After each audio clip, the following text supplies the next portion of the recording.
พี่น้องเอ้ยมากเด้อเด้อ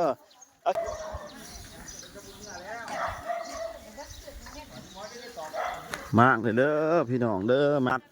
เนาะได้เด้อเอาไปเป็นควนเขาควนน้ำคือเราเนี่ยมาเอาได้เด้อ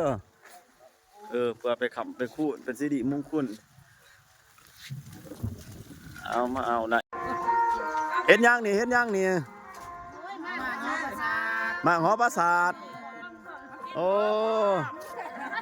มาหอประสาทเป็นตาบ่อยากมากเนาะพี่นาพ่อกันไหมพี่นาพ่อกันไหม โอ้บุญมีเฮ็ดอีกเนาะปีหน้าเนาะสู้บ่สู้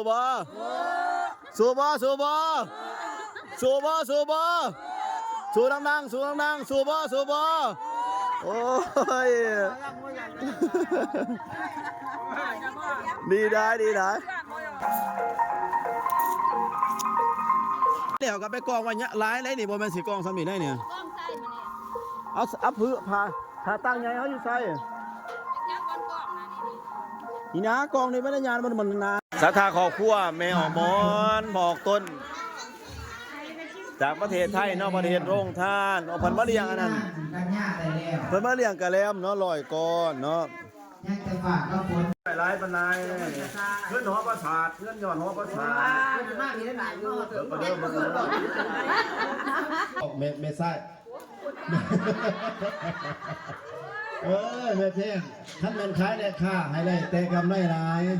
ท่านเป็นคนอย่างกายให้ตาขึ้นมาซื้อให้เขาลือให้เขาย่องปันมหาดินทองเสียงลังกล่องไก่ทัวบ่ว่าเมียหรือผัวบ่ว่านุ่มแดดเฒ่าให้เขาหุ่มหักแพงจะเด้อแม่แพงเด้อเว้าร้ายกับโลกออกทางเขียววองเบิด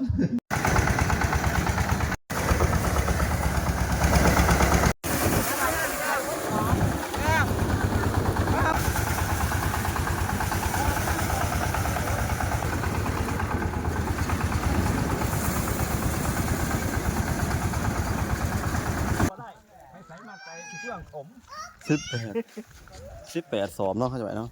สำเร็จเด้อพี่น้องเด้อได้18 สอบเขาหอประสาทห่วงเขาเฮาปีนี้เนาะปีกาย11 สอบปีกาย11 สอบปลายปีนี้18 เต็มแล้วเนาะ18 เต็มแล้วนี่ยังน้อยหนึ่งครับใส่พอดีแล้วนะ18 สอบโอ้ยบุญหลายสายยาวปีนี้ได้กินบ่บกจกบ่ลงเลยเด้บัดนี้แบ่งมันปันส่วนกันเลยบุญเดียวเนี่ยปุ๋ยกับแบ่งถุงนึงกับเป็นแบ่งใหญ่เอาเหรอเอาหน่อยใหญ่แล้วกันเด้ เอาบัวนี่มันอยู่ด้วยหางพญานาคกับในเจ้าเท่านี้ เดี๋ยวเขาองค์เพิ่นแตก โอ้เขียนสะดุดตี เอาไป